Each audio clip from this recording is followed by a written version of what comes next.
ils ont appelé ça des accords secrets. Vous ne devrez pas dire aux populations. Et dans ces accords secrets, tous les pays qu'on a cités là, le premier accord, ils disent que comme on vous a colonisé là, on a construit des écoles pour vous. On a même construit des bâtiments où ça sera vos présidences dans ces pays coloniaux là. Vous nous devez, c'est une dette. Vous devez nous payer. Et donc, ça veut dire que si on fouille bien, c'est qu'on appelle présidence dans les pays francophones. Vous allez aller trouver un papier où c'est un bâtiment français dont on est en location dans notre propre pays. Premier accord, la dette coloniale, il faut qu'on paie. Et ils estiment qu'ils ne nous ont pas martyrisés. Hein. Ils estiment même qu'ils nous ont fait du bien. On va continuer de payer. Et vous allez remarquer que quand il y a une présidence, généralement leur ambassade là est juste à côté. Et comme ils ont la possibilité de créer des galeries, ils créent même des galeries pour rejoindre la présidence. J'ai toujours interpellé, j'espère qu'à Ouagadougou on a bien fermé. Ils créent pour rejoindre. Pour passer la possibilité de quitter là-bas, venir agir, ou quitter là-bas, agir pour retourner chez eux. Voilà le cynisme. De toute façon, quand Kidal a été récupéré, vous avez vu combien de longueurs de canalisation qui ont été trouvées dans le sous-sol. Deuxième élément, ils disent que même si on vous a donné cette indépendance-là, le deuxième élément, vos réserves financières nationales, là, dire oui, vous avez un trésor, tout ça, là, ça ne vous appartient pas. Hein. De toute façon, c'est eux qui ont, à partir de 1945, ont produit le franc CFA, signé par De Gaulle, son ministre des colonies et le ministre des Finances. Voilà. Donc, vous avez des réserves, vos réserves là, que ce soit en or ou autre là, voilà, c'est pour nous. Vous n'avez pas de réserve. Et le troisième élément, ils viennent, ils disent, bon, si vous avez trouvé quelque chose dans votre sous-sol, que ce soit du pétrole, que ce soit de l'uranium, ça ne vous appartient pas. Hein. Ça nous appartient, ça leur appartient. C'est si eux, ils viennent et disent qu'ils ne veulent pas que vous pouvez parler à quelqu'un d'autre, à un autre partenaire.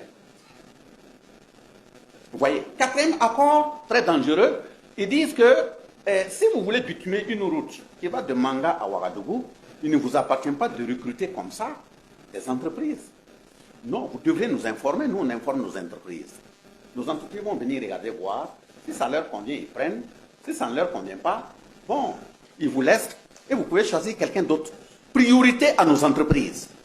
Et garde à toi si tu fais autre chose. Et le cinquième accord, ils disent, bon, les équipements militaires, là, vous voulez doter vos militaires et autres, les douaniers, les forestiers, les policiers, les gendarmes. Non, tout ce que vous leur donnez là, ça doit venir de chez nous. C'est nous qui fabriquons le tissu, c'est nous qui fabriquons les épaulettes, c'est nous qui fabriquons les bérets. Donc, la dotation, les armes là, c'est nous qui devrions donner. Vous devez acheter chez nous.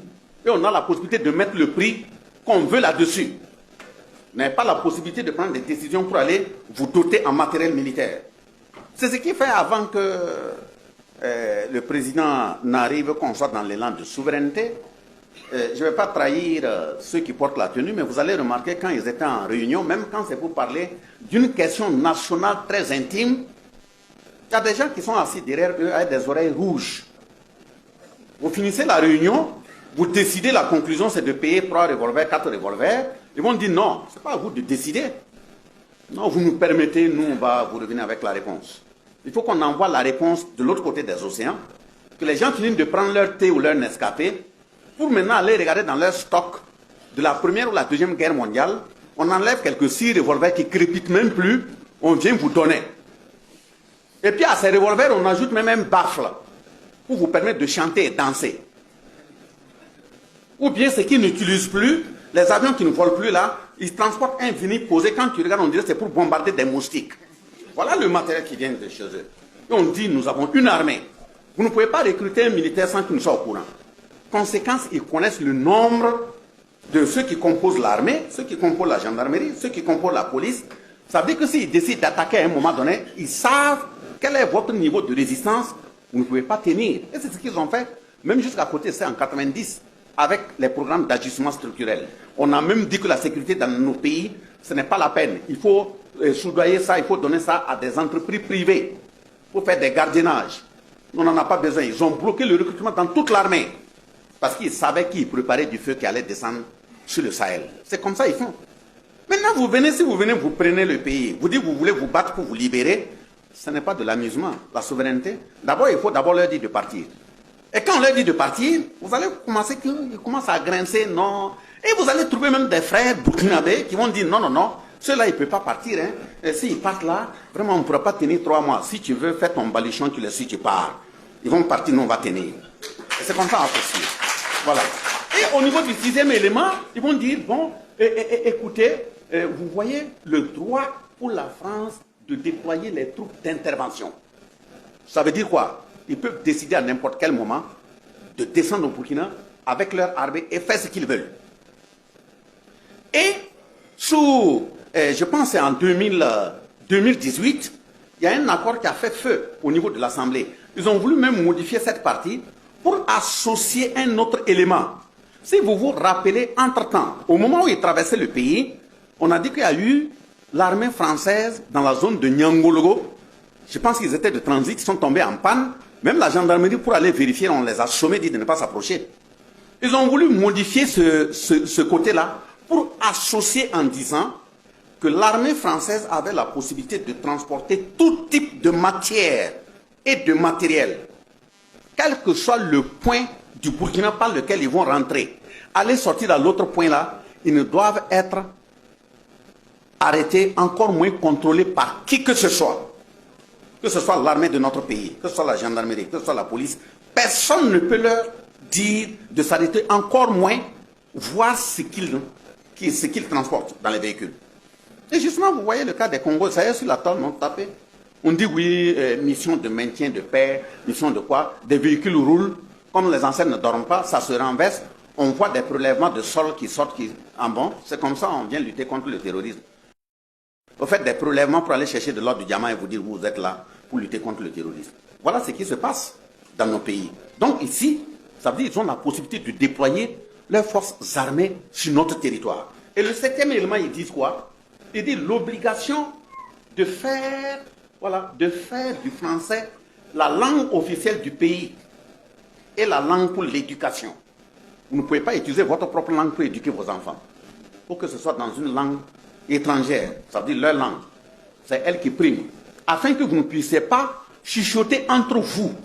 Vous ne pouvez pas parler des choses qu'eux ils ne connaissent pas. Et en même temps, c'est leur culture, leur façon de faire qui vous transmettent. La preuve est que je prends quelques exemples. Dans cette façon de nous mouler, on va s'asseoir rien que 5 ans, 6 ans en arrière. Même quand un chef d'État sort et donne l'information, vous allez trouver même jusqu'à l'université quelqu'un qui va s'asseoir dire non, RFI n'a pas encore dit ça. France 24 n'a pas encore dit ça. Vous voyez, jusque là où ils nous ont amenés. On vient, on nous dit non, non, non, il faut manger avec des cuillères. Or, nos parents, même la nature qui nous aime tellement, nous a donné une cuillère et des fourchettes. Intarissables et impérissables. C'est sinon de laver les mains. Et vous voyez dans notre éducation, dans la famille, on ne mangeait pas au hasard. Quand on s'assoit là, le plus jeune là, c'est lui qui attrape le plat. C'est des formes d'éducation. On ne fait pas au hasard, même s'il y a un morceau qui est posé là. Tant que le plus âgé du groupe ne dit pas, prenez ta part là, personne n'y touche. Tout ça, ils ont décapé. On nous amène dans l'isolationnisme, l'individualisme. On pose un plat familial, il faut prendre une assiette avec des fers qui s'usent, qui enlèvent, tu mets dedans, et puis tu t'isoles. Vous voyez qu'il n'y a pas de contact humain. Voyagez, allez-y en Asie, allez-y en Chine. Ils ont des usines de fabrication de cuillères et de fourchettes. Mais quel que soit le temps que vous allez faire là-bas, les Chinois, là, c'est leur baguette. Ça a une histoire. Ce n'est pas de l'amusement. Et quand on veut parler de tradition, on dit non, non, non, pourquoi tu parles de tout ça? Tout ça, c'est arriéré. Prenez une échelle par terre, posez contre le mur, dites à un Anglais de passer sous l'échelle. Il ne va jamais le faire. Quand on veut parler de coutume, les gens disent non, non, non, c'est arriéré. Même ceux qui disent c'est arriéré là, allez-y dans un hôtel, allez-y demander de loger, de vous faire loger dans la chambre numéro 13. Vous avez déjà vu hôtel, chambre numéro 13? Allez-y. De toi qui n'es pas arriéré, va loger. Tu vas loger, tu vas revenir, on va te poser des questions. Pourquoi ils ne le font pas? Donc ça veut dire aussi, ils ont leur voie culturelle. Mais en faisant comme ça, on nous a totalement décapés. Et ils vont au niveau numéro 8 et disent l'obligation d'utiliser le franc CFA. Voilà, vous êtes obligé d'utiliser le franc CFA, ce qu'ils ont fabriqué. Donc vous imaginez quelqu'un qui vient qui dit que lui ne veut plus du franc CFA, il veut changer, qui est en train de faire face à une force terrible. Donc le franc CFA là, on ne peut pas changer. Ils ont dit c'est ça qui doit être utilisé. Et le 9e élément, ils viennent dire l'obligation d'envoyer en France un bilan annuel et un rapport d'état des réserves. Même si, quel que soit le nombre de géologues que vous avez dans le pays là, si vous étudiez et puis vous trouvez du diamant, vous trouvez de l'or, vous trouvez de l'uranium, vous trouvez du pétrole, non, vous devrez faire le point et puis leur envoyer. Chaque année, on a trouvé ça dans tel village. Justement, quand on n'en avait pas, on n'avait pas les capacités de faire les recherches nous-mêmes, les papiers qu'ils nous ont fait là, ils nous ont laissé du faux, en disant que le sous-sol burkinabé ne contient rien.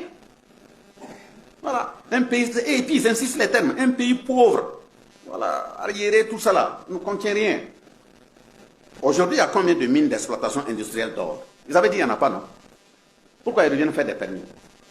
Ils ont même dit qu'au Burkina également, il n'y a pas de diamant. Mais ça, c'est pas vrai. Pourquoi? Parce qu'il y a des roches qui indiquent que dans tel sol-là, si on fouille là, il y a du diamant. Et cette roche-là, on appelle ça le kimberlite. Vous partez en Afrique du Sud, il y a le kimberlite. Vous partez à Tortia en Côte d'Ivoire, il y a le kimberlite. Et à Tortia en Côte d'Ivoire, c'est la même formation géologique que dans la zone de Banfora. Ah, voilà, ils sont revenus maintenant, ils demandent des permis de prospection diamantifère dans la zone de Banfora. Ça veut dire qu'ils savaient ce qu'ils faisaient. Donc c'est pour vous dire que dans notre pays, ce qu'ils ont déclaré en disant que ça n'existe pas là, on en trouvera. Ils ont dit qu'il n'y a pas de pétrole. Comment se fait-il qu'au Niger, s'il y a du pétrole, au Mali, il y a des traces de pétrole? Or, ce sont les mêmes constitutions géologiques pratiquement. Au Burkina, il va manquer du pétrole. Il y a quelqu'un qui a écrit un jour pour dire que quand chez eux, quand ils creusent un puits jusqu'à 4 mètres de profondeur et autres, l'eau, on ne peut pas boire, c'est de l'odeur du pétrole. Ils ne se battent pas pour rien, ils se battent parce qu'ils savent que nous sommes assis sur une forteresse de richesse. Donc, dans 10 ans, 15 ans, on va aussi même dire notre pays là, c'est un scandale géologique. Même l'uranium qu'il y a au Niger, on va fouiller dans la zone de Doré et autres là, on va en trouver. Donc on arrive petit à petit, mais maintenant pour pouvoir faire face à ça et en faire sa propre propriété, ce n'est pas de l'amusement. Et le 10e élément, ils viennent nous dire renoncer à toute alliance militaire avec un autre pays. C'est-à-dire qu'il est strictement interdit que le Burkina se lève, dit bon, ou à partir d'aujourd'hui, moi je vais payer mes armes à tel pays, je vais collaborer avec tel pays, c'est interdit. Voilà, ils disent que c'est interdit. Pourquoi c'est interdit? Donc on tue mes frères, on tue mes soeurs, moi je suis le président, je ne dois pas aller payer des armes avec quelqu'un. On dit pour aller payer, il faut d'abord s'adresser peut-être à la CEDEAO. Après la CEDEAO, il faut voir avec l'Union africaine. Après l'Union africaine, il faut que la France voit si elle est d'accord. Si elle est d'accord, elle dit, bon, vous avez l'autorisation de payer. Si vous sautez, vous partez payer, elle utilise ses relations diplomatiques pour dire au pays où vous avez commandé là, bloquez, ne donnez pas, même si vous avez versé l'argent. Voilà, on a payé à côté ici, on a versé de l'argent. La France a dit, bon, elle a posé son brevet, elle dit de ne pas livrer. C'est pas qu'on demande, hein, l'argent a été versé. Non seulement on ne restitue pas l'argent, et on dit de ne pas remettre les armes. Et en même temps, on vous dit que vous êtes indépendant. Donc vous ne devrez pas vous défendre. Et le 11e élément, on vient, on vous dit, l'obligation de s'allier avec la France en cas de guerre ou de crise mondiale.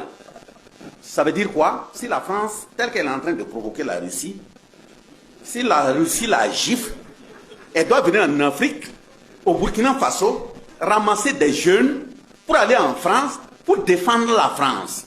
Voilà le 11e accord. Donc, tous ces éléments articulés indiquent savamment, orchestrés, ce qu'ils veulent rendre public. C'est sur ça qu'ils se sont basés pour faire un papier pour nous régenter qu'ils ont appelé Constitution. Ça, c'est le niveau politique. Il faut nous régenter à travers un document qu'on va appeler la Constitution. Ce n'est pas nous qui faisons notre Constitution, c'est eux qui regardent, qui valident les virgules, ce qui leur convient là. C'est ça qu'on va appeler Constitution. Ça veut dire qu'au plan politique, on n'est pas indépendant. Et dans leur Constitution, c'est eux qui mettent comment il faut organiser les élections, comment les institutions doivent être articulées. C'est eux qui choisissent qui peut être élu comme président dans telle colonie pour poursuivre la défense de leurs intérêts. Je répète, qui peut être élu, désigné par eux, pas par nous, hein? Ce qu'on fait, on dit, on est parti dans des îles, on a fait des élections, c'est du théâtre. Qui, eux, ils désignent pour défendre leurs intérêts.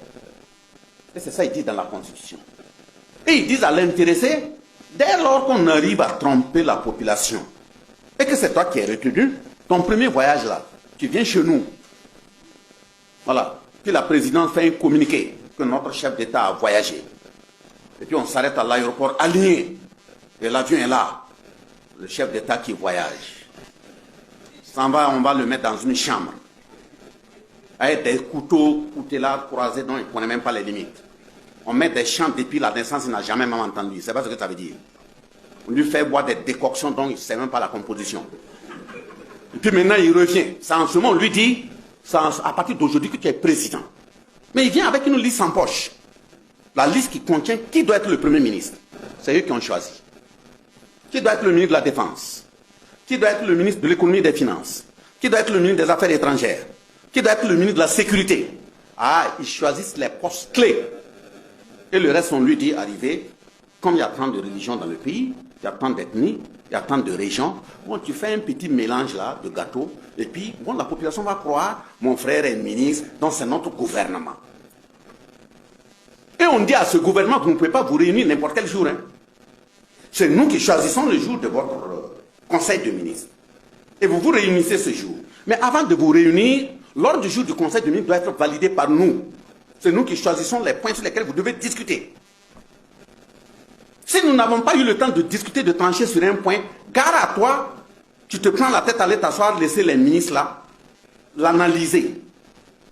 Si vous analysez un point, vous sortez du conseil de ministres, vous leur rendez compte. Pour dire, on a fini, voilà les points qu'on a arrêtés. Est-ce qu'on peut publier au journal officiel? Dit d'attendre d'abord. Il vérifie si... VP, tu ris de moi? Mais c'est ça. Il dit d'attendre d'abord. Non, il vérifie. C'est ça l'heure qu'on dit, on dit maintenant de publier. Et nous aussi on est là, on dit on a un gouvernement. On n'a pas de gouvernement. On rassure l'intéressé pour dire que tel qui t'a imposé là. Si tu veux, le jour où on veut te déranger là, si tu veux, dis-nous, on t'aide à tuer 1000, 2000, 3000. De toute façon, c'est le même contenu du Code noir de 1685. Déshumaniser le noir. Et on utilise nos propres frères noirs pour atteindre ces objectifs. Et lui-même, il est là, il sait qu'il ne représente absolument rien. Il fait des danses. Et on lui dit, non, ne t'inquiète pas. Quel que soit le nombre d'années que tu veux faire au pouvoir, sauf si tu te retournes contre nos intérêts. Sinon, c'est toi. Premier mandat, deuxième mandat, même si tu veux 15 mandats, fais. Et quand tu seras fatigué, si tu veux même après ta mort, on peut conserver le fauteuil pour dire c'est toujours ton nom. Et celui qui va résister, on va le mater. Mais maintenant, on a préparé un château posé de l'autre côté. Quand tu es fatigué, et puis bon, on ne peut plus rien faire, c'est très grave, ils t'enlèvent maintenant, ils vont chez eux. Te mettre dans une grosse villa. Même si tu as 85 ans, on t'amène des filles bien taillées, tout ça là. De temps en temps, toi aussi, tu te crois jeune. On t'amène comme ça. Là, on peut dire qu'on est politiquement indépendant. Et on met à l'intérieur tous les ministres qui ont été choisis, nommés là. On n'a pas choisi ces postes-là pour zéro. Ils ont tenu la défense et la sécurité parce qu'à un moment donné, il faut dire de mater.